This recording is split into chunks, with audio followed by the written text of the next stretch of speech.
Good morning class. आज हम health start करेंगे। ठीक है, ये अभी हमारी ऑनलाइन पहली क्लास है। इससे पहले हमने जहाँ तक पढ़ा है उसको वहाँ छोड़ देंगे उस टॉपिक को, और हम पढ़ेंगे अब कम्युनिकेबल डिजीजेज। 3 सर आपको ऑलरेडी पढ़ा चुके हैं, तो फोर्थ स्टार्ट करूँगा मैं आज यहाँ पर। ठीक है, ये हमारा हेल्थ का पहला लेक्चर है, पेज नंबर 1, लेक्चर 1। ठीक है, ठीक। तो आज हम जो डिजीज़ पढ़ेंगे उसका नाम है इन्फ्लुएंज़ा। ठीक है, अब इन्फ्लुएंज़ा में मैंने क्वेश्चन लिख दिया है कि अगर ये क्वेश्चन आया तो किस तरह से आएगा या क्या क्या पूछा जा सकता है। मैक्सिमम सब कुछ मैंने इसमें लिख दिया। Name of the agent causing influenza, वो कौन है जो इन्फ्लुएंज़ा कॉज करता है। उसका मोड ऑफ ट्रांसमिशन, मतलब कैसे फैलता है। बचाव के क्या तरीके हैं और इसको रोका कैसे जा सकता है।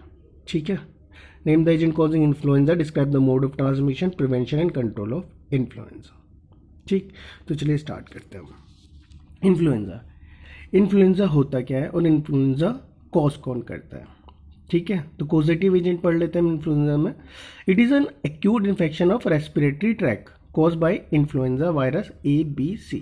ठीक है, ये कैसा इन्फेक्शन है? ये एक वायरल इन्फेक्शन है जो कहाँ अटैक करता है? हमारे रेस्पिरेटरी ट्रैक पर अटैक करता है, यानी हमारे ट्रैकिया पे, ब्रोंकाई और लंग्स की तरफ जाकर इन्फेक्ट करता है। ठीक है, तो कैसा इन्फेक्शन है? एक्यूट इन्फेक्शन है किसका? रेस्पिरेटरी ट्रैक का, जो किससे होता है? इन्फ्लुएंजा वायरस ABC से होता है। ठीक है, कौन कौन से वायरस है? ABC। ठीक है, ABC के बारे में थोड़ा सा देख लेते हैं होते क्या क्या है। ज़्यादा आपको इसमें जानना नहीं है, फिर भी मैं आपको हल्का फुल्का बता देता हूँ। देखिए, इसमें वायरस की 3 कैटेगरी हैं, A, B और C। जो मोस्ट कॉमनली है, जो सबसे ज़्यादा इन्फेक्ट करता है ह्यूमंस को, वो है A। ठीक है, उसके बाद B और सबसे कम C। C इंसान और को भी इन्फेक्ट करता है और जानवरों को भी, जैसे पिग को भी इन्फेक्ट कर देता है। देखिए, ABC में कोई खासा डिफरेंस नहीं होता, हल्का सा जो कहते हैं जेनेटिक मटेरियल का डिफरेंसेस होता है, बहुत माइन्यूट। ठीक, जैसे A और B, इसमें कितने स्टैंड होते हैं RNA के? इसमें RNA के 8 स्टैंड होते हैं। ठीक, और जो C है इसमें RNA के 7 स्टैंड होते हैं। ठीक है, छोटे छोटे टुकड़े समझ लीजिए RNA के, छोटे छोटे 7 टुकड़े होते हैं किसमें? C में, और छोटे छोटे 8 टुकड़े होते हैं किसमें? A और B में। पर सबसे ज़्यादा जो इन्फेक्टेड है, जो सबसे ज़्यादा इन्फेक्शन कॉज करता है, वो कौन सा है? Virus A। ठीक है, जो US है, मैक्सिमम हर साल लगभग 20,000 लोगों को इन्फेक्ट करता है ये। ठीक, तो पॉजिटिव एजेंट आपको समझ में आ गया कि वायरस है जिसका ABC नाम दिया हुआ है इन्होंने, इन्फ्लुएंजा वायरस ABC। ठीक है, और कहाँ का इन्फेक्शन है? ये रेस्पिरेटरी ट्रैक का इन्फेक्शन है। ठीक, इंक्यूबेशन पीरियड। इंक्यूबेशन पीरियड क्या होता है ये समझ लीजिए। इंक्यूबेशन पीरियड होता है कि अगर कोई बैक्टीरिया, वायरस या कोई भी माइक्रोब्स आपकी बॉडी में एंटर करता है, ठीक है, एंटर करने के कितने दिन बाद वो सिम्टम क्रिएट करता है। ठीक है, जैसे एंटर तो आज हो गया, पर आज आपको खांसी स्टार्ट नहीं होगी, आपको खांसी स्टार्ट होगी 2 दिन बाद। ठीक है, ये आपकी जो नोज़ रनिंग होगी, जो रनी नोज़ होगी, वो कितने दिन बाद स्टार्ट होगी? 2 दिन बाद। खांसी, सर दर्द, बुखार कितने? 2 दिन के बाद शुरू हो रहा है। पर आपको इन्फेक्शन स्टार्ट कब से हुआ था, मतलब बॉडी में बैक्टीरिया एंटर कब कर दिया था, वायरस एंटर कब कर दिया था? आज। और शुरुआत हुई 2 दिन बाद।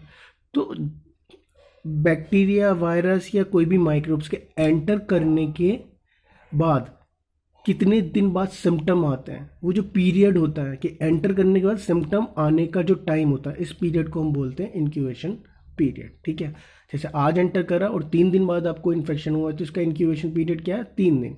ठीक, तो यहाँ पर जो इन्फ्लुएंजा हम पढ़ रहे हैं, इसका इंक्यूबेशन पीरियड क्या है? 2 दिन, 1 से 2 दिन, मतलब आज एंटर करा है तो या तो कल होगा या फिर परसों। ठीक है, इन्फेक्शन के सिम्टम आने शुरू हो जाएंगे। जैसे अभी रिसेंट में कोरोना चल रहा है, तो इसका इंक्यूबेशन पीरियड कितना? 14 दिन तक है, मतलब पॉसिबिलिटी के 14 दिन के बाद सिम्टम आने शुरू होंगे। तब तक ये आपकी बॉडी में रहेगा, कोई इन्फेक्शन कॉज नहीं करेगा, कोई सिम्टम क्रिएट नहीं करेगा। वैसे इन्फ्लुएंजा कितने दिन तक रहता है? 2 दिन तक रहता है ना, 1 या 2 दिन के बाद ये अपने सिम्टम को क्रिएट करता है। ठीक, समझ में आ गया इंक्यूबेशन पीरियड। अब पढ़ते हैं mode of transmission. Mode of transmission बहुत ही सिंपल सा है, रिसेंटली आप इससे बहुत ज़्यादा देखा है अपने टीवी में, न्यूज़ में। ये वैसा ही है जैसा मोड ऑफ ट्रांसमिशन कोरोना का है। ठीक है, पहला, बाय ड्रॉपलेट इन्फेक्शन और droplet nuclei created by sneezing, coughing and talking. Droplet infection, आप किसी से बात कर रहे हैं, ठीक है, तो ये पहले शुरुआती दौर पे क्या रहता है? ट्रैकिया पर। ठीक है, आपके रेस्पिरेटरी ट्रैक पर, अपर रेस्पिरेटरी ट्रैक पर आपको इन्फेक्ट करता है पहले। तो जब आप किसी से बात कर रहे हैं तो ये आपके सलाइवा के साथ की जो ड्रॉपलेट है, आप बात करते हुए आपके सलाइवा की ड्रॉपलेट हवा में आती है।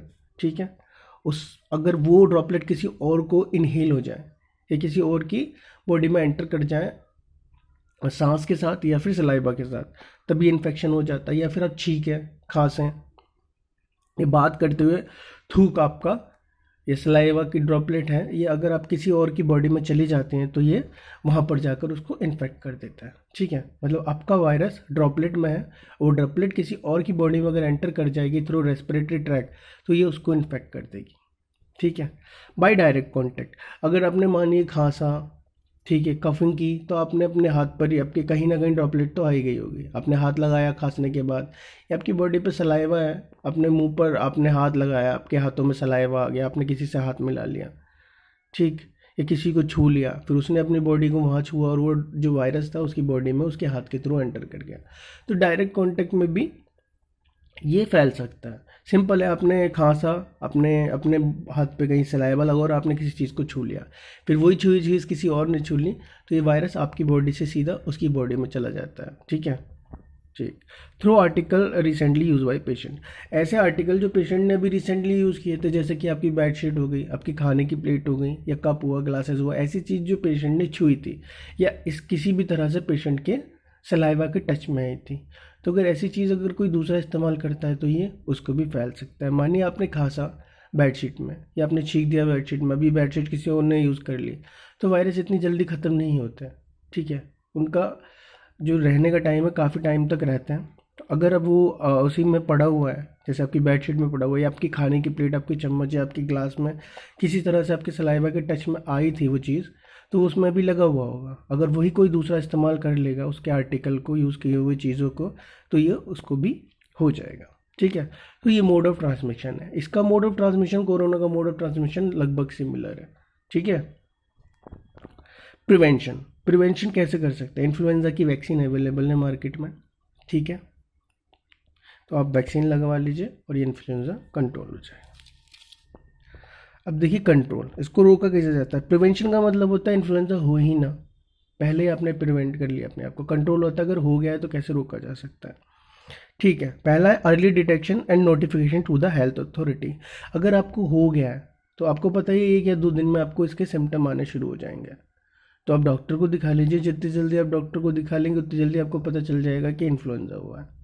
ठीक है, रिपोर्ट के बाद ही पता चलेगा कि इन्फ्लुएंजा है, तो जितनी जल्दी आप डॉक्टर को दिखाएंगे उतनी जल्दी पता चलेगा इन्फ्लुएंजा है, और उतनी जल्दी हेल्थ अथॉरिटी आगाह हो जाएगी। क्योंकि कैसे कम्युनिकेबल, एक से दूसरे में फैलने वाला, इसलिए आपको आइसोलेट करना पड़ेगा।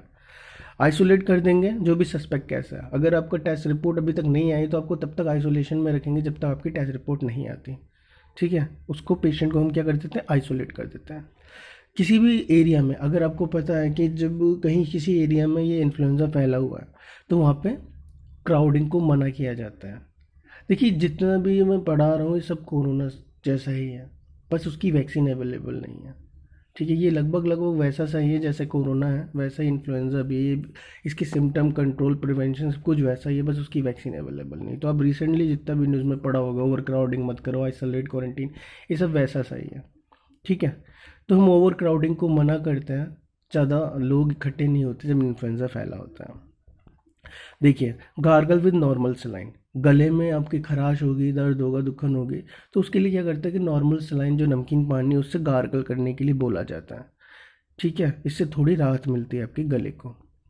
ठीक, sneezing, coughing, spitting in public place should be avoided. खांसना, थूकना, छींकना पब्लिक प्लेसेस में, ये सब अवॉइड करो जितना ज़्यादा हो सके अगर आपको ऐसे कोई सिम्टम है। ठीक है, आपके क्लोथ हुए, आपके कपड़े हुए, आपकी इस्तेमाल चीज़ें हुई, आपका रूम हुआ, जो भी पेशेंट का है, ठीक है, जो इन्फ्लुएंजा से ग्रस्त है, तो उन चीज़ों को क्या करते हैं हम थोरोली, बहुत अच्छी तरह से डिसइंफेक्ट करते हैं, तभी उसको रीयूज़ के लिए इस्तेमाल किया जाता है। इसके लिए एंटीवायरल डिजीज वो भी आती है, ड्रग भी अवेलेबल है मार्केट में, जैसे एमेंटिडीन। ठीक है, तो एंटीवायरल ड्रग इसमें ऑलरेडी अवेलेबल है, तो इसका ट्रीटमेंट आसान है। जब किसी चीज़ की ड्रग अवेलेबल नहीं होती या किसी की वैक्सीन नहीं बनी होती तब भी उसके लिए बहुत दिक्कत होती है, महामारी बन जाता है। पर फिलहाल इसके लिए क्या है, इसके लिए वैक्सीन और मेडिसिन दोनों अवेलेबल है। ठीक है, तो ये था इन्फ्लुएंजा। अगली क्लास में जब हेल्थ की होगी तो हम एक और डिजीज़ पढ़ेंगे। फिलहाल ये डिजीज़ आप पढ़ लीजिए और इस वीडियो को समझ लीजिए। ठीक है, थैंक यू।